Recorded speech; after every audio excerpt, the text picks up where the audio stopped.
Olá, pessoal, tudo bem? Então, iniciando aqui a nossa segunda videoaula sobre a política externa do Segundo Reinado, nós vamos começar a falar agora sobre a questão Christie, tá? Já que o nosso subtema é diplomacia e conflitos externos, nós vamos tratar aqui de uma crise diplomática que ocorreu durante o Segundo Reinado, ok? E as origens dessa crise diplomática, os senhores já devem conhecer. Isso tem a ver com o quê? Isso tem a ver com uma situação anterior, né, que foi a Tarifa Alves Branco, que tem, por sua vez, origem na chegada da família real portuguesa ao Brasil, né? Então, vamos relembrar rapidamente o que aconteceu. A família real portuguesa ela desembarcou no Brasil em 1808 e logo que houve esse desembarque, né, 2 anos depois, né, para ser mais preciso, em 1810, o Reino de Portugal e o Reino da Inglaterra vão assinar um tratado de amizade, comércio e navegação, e esse tratado de amizade, comércio e navegação, ele estipulava que a Inglaterra deveria pagar uma tarifa de 15% sobre o valor das mercadorias que ela eventualmente vendesse ao Brasil, certo? Quando até mesmo Portugal pagava uma tarifa maior de 16% e demais países pagariam uma tarifa de 24%. Ou seja, a Inglaterra, com esse tratado de amizade, comércio e navegação, ela alcançou uma vantagem que nenhum outro país conseguiu. Nem mesmo a metrópole do Brasil, Portugal, tinha essa vantagem. Está certo que na época Portugal estava sob invasão francesa, mas mesmo assim, né, foi uma vantagem muito grande alcançada pelos ingleses. E essa vantagem ela se manteve até depois da independência do Brasil. Isso porque, nas negociações pelo reconhecimento da independência do Brasil pela Inglaterra, uma das exigências feitas pelos ingleses para reconhecer a independência do Brasil foi a prorrogação do Tratado de Amizade, Comércio e Navegação com a Inglaterra por mais 15 anos, certo? Foi feito, ok?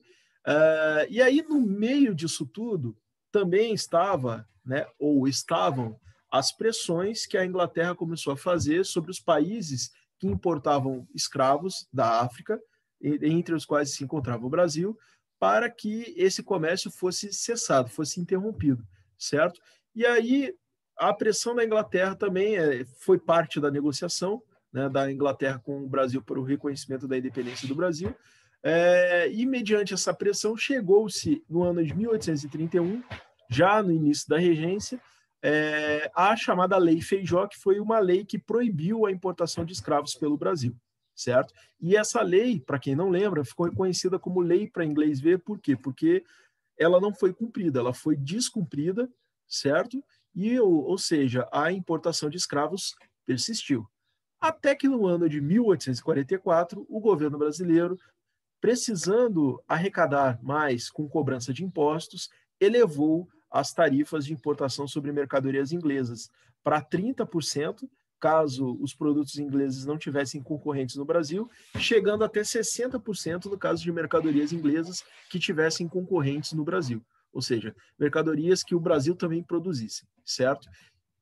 A tarifa Alves Branco, por sua vez, ela desencadeou uma reação na Inglaterra.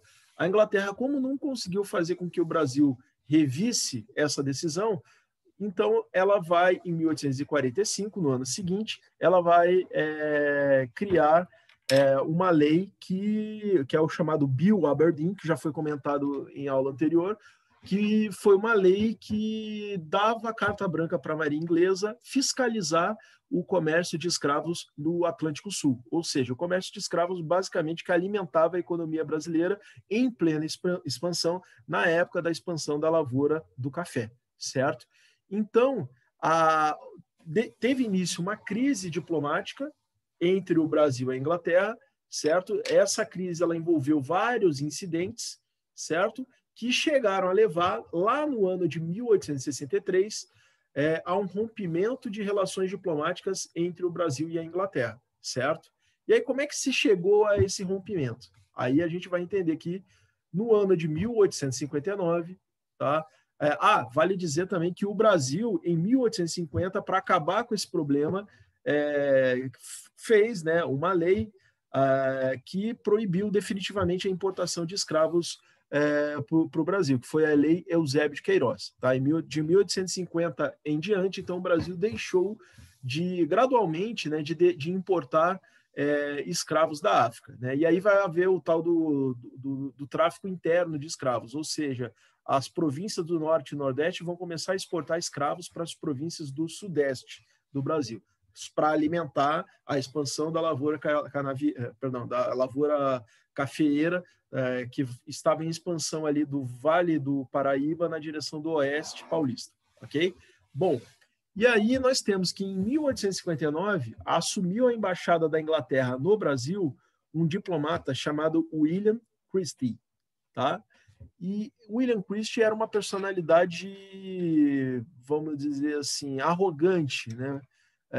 Se sentia superior, né? Já que ele era um representante da maior potência do mundo na época. E pela personalidade dele, ele acabou criando muitos atritos. Já havia um atrito no ar prévio, né, de anos. Esse atrito ele foi potencializado pela presença do William Christie no Brasil, certo? E aí, essa crise, ela teve como ponto alto um incidente que envolveu 2 marinheiros ingleses que foram acusados pelo assassinato de um agente alfandegário brasileiro, certo? E esse embaixador ele agiu para acobertar esses 2 marinheiros, certo? Ele não deixou prosseguir uma acusação contra esses 2 marinheiros. E aí passou isso aí, mas já causou escândalo aqui no Brasil. Né? Já havia uma má vontade com os ingleses desde aquela crise, né, em que navios da Marinha Inglesa chegaram a invadir portos brasileiros, invadiam o litoral brasileiro, que é como se fosse uma invasão de território. Né? Houve troca de tiros da Marinha Inglesa com guarnições militares brasileiras. Né? Então já havia um trauma anterior, e aí houve esse incidente envolvendo os 2 marinheiros. E aí passa um tempo, e aí o que acontece? Lá no litoral do Rio Grande do Sul, naufraga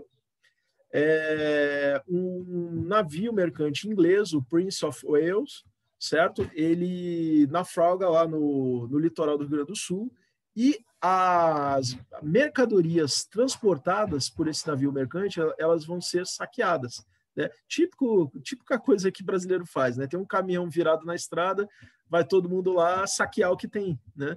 Então, foi feito isso, só que com um navio mercante que leva muito mais coisas. Né? Então, o navio naufragou, né? Ficou atolado lá num banco de areia. As pessoas vão lá e vão saquear tudo. E aí, quando os proprietários ou os representantes dos proprietários eles vão dar uma olhada na situação, eles veem que já não tem mais nada dentro do navio. Né? Então, isso gerou uma reclamação, né? Só que daquela muito mal educada do William Christie, ofendendo os brasileiros, certo? E o Dom Pedro II, ele atuou pessoalmente na situação e fez o seguinte, então, beleza, realmente estão errados, vamos pagar a indenização por isso. Tá? Encerrado o assunto. Tá? Só que, em seguida, mais um motivo para escândalo. O que aconteceu? Um grupo de marinheiros ingleses, né, embriagados, trajados civil, né, sem uniforme, que era uma regra, né, marinheiros usar uniforme, eles estavam sem uniforme, foram presos, né, esse grupo foi preso por promover arruaças nas ruas do Rio de Janeiro, certo?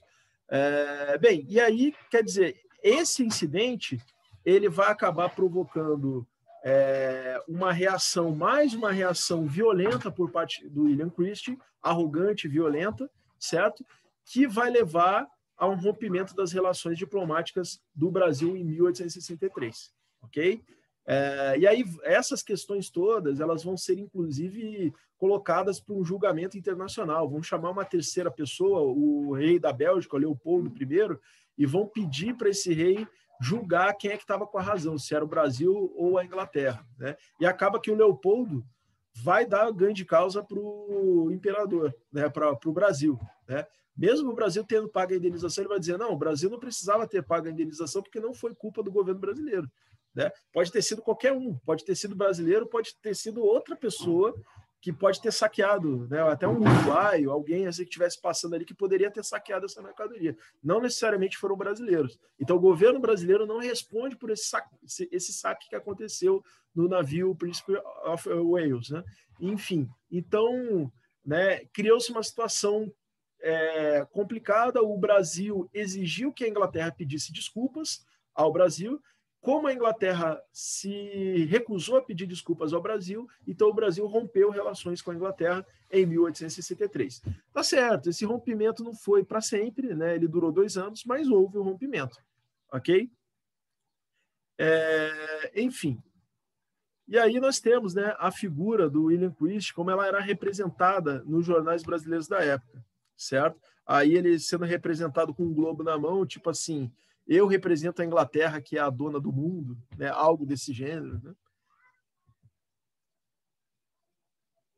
E essa outra aí, ó, né? De novo, ele com um pé na Inglaterra, o outro no Brasil, ele meio que dando né, uma pisada no Brasil, né?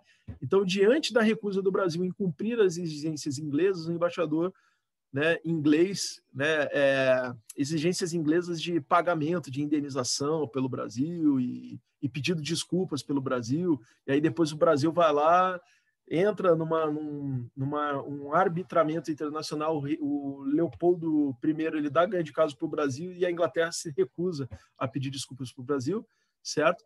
Então ele vai tomar medidas assim arbitrárias realmente contra o Brasil. Uma delas foi ordenar que a Marinha Inglesa apreendesse navios brasileiros no porto do Rio de Janeiro, certo? Então foi uma situação que assim revelou muito da arrogância inglesa com relação aos países mais fracos, né? No caso o Brasil, né? Vamos lembrar, como eu já disse em outra ocasião, que esta Inglaterra que estava fazendo isso com o Brasil é a mesma Inglaterra da Guerra do Ópio. Aquela Inglaterra que fez 3 guerras do ópio contra a China para obrigar os chineses a importarem ópio, certo? O ópio que era produzido ali no que é hoje o Afeganistão, ali norte da Índia, ele era exportado na China e aí as autoridades chinesas elas tentaram brecar isso aí, falar, opa, peraí, está fazendo mal para o povo. A Inglaterra pegou e falou, não, vocês têm que importar sim. E vai mover 3 guerras contra a China para impor isso à China. Essa é a mesma Inglaterra da questão Christie, certo? Arrogante, tá? Que espezinha, que pisa em cima. Então vai haver esse rompimento de relações do Brasil com a Inglaterra em 1863, que vai durar até 1865, ok? O Brasil e a Inglaterra só vão retornar a relações diplomáticas em 1865, após o início da Guerra da Tríplice Aliança, né? E aí, né, o Brasil também estava precisando, né? Mas foi iniciativa da Inglaterra retomar relações internacionais. Mas o Brasil estava precisando do apoio da Inglaterra, sobretudo porque o Brasil precisava tomar empréstimos para fazer compra de armamento, certo? Então a Inglaterra foi a grande fornecedora de capitais que proporcionou ao Brasil se armar para lutar na Guerra da Tríplice Aliança, certo? Ok? Então, a gente vai encerrando esta videoaula por aqui, tá? A videoaula sobre a questão Christie, tá? E vamos, na próxima videoaula, tratar de outro tópico, ok? Então, agradeço quem está aqui presente até esse momento. Muito obrigado. Então, até a próxima videoaula. Um abraço.